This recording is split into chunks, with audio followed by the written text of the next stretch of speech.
Hello everyone, my name is Jamin. Thanks so much for visiting my channel. In this video, I'm working with a Lenovo Thinkpad X360 laptop. I'm going to show you how to get inside, access your memory and your storage. So first thing guys, power down your computer the correct way. Make sure it's off and unplugged from your charger. We're then going to flip the computer over to access our bottom case screws. You have these 5 screws on the bottom case. After you remove those screws, you're going to take a small, flat, preferably plastic pry tool. I say plastic because it'll scratch your case far less than a metal one will. And you're going to go around the seam of your bottom case and pry it off from the rest of your computer.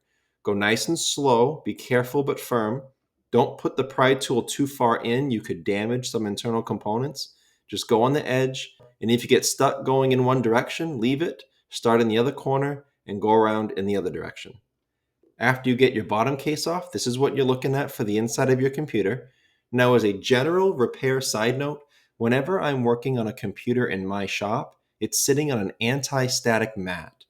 Either that or an anti-static bracelet are great ideas to avoid damaging anything when you're working on the computer. If you would like any help with tools or supplies for your project, as well as any replacement or upgrade parts for this specific model computer, there'll be a link above.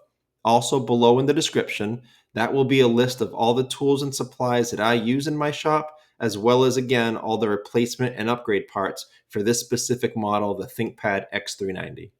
Now, before I touch anything in a computer, I always remove or at least unplug my battery. A computer is safest to work on when as little power as possible is running through it. Your battery is right down here. It's held down by 4 screws, and it plugs into the motherboard right here near the green arrow. Now, this goes for any wire or cable in a computer. Try to avoid pulling on it as much as possible. Sometimes they can get damaged. Sometimes you can even pull them right out of the plug. So if possible, just grab the plug and pull that straight down toward the battery to get it out of that port. Okay, so now that the battery has been removed or at least unplugged, it's safe to proceed deeper into the computer. Right here, you see a solid state drive. You have a single M.2 PCIe solid state drive. This takes Gen 4 solid state drives. Many of you will have a 512 gigabyte drive stock when you buy the computer. So below in the description, in that link I told you about with all the replacement and upgrade parts for this model computer, I will include a 500 gigabyte stick as a replacement. But if you're looking to upgrade, I'll also include a terabyte option and a 2 terabyte option. The way you operate this is a single screw right here towards the bottom. You undo that screw, and then you can gently pull the solid state drive out of this port right there.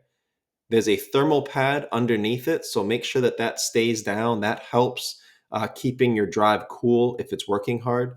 So make sure that lays down flat under the replacement when you install it.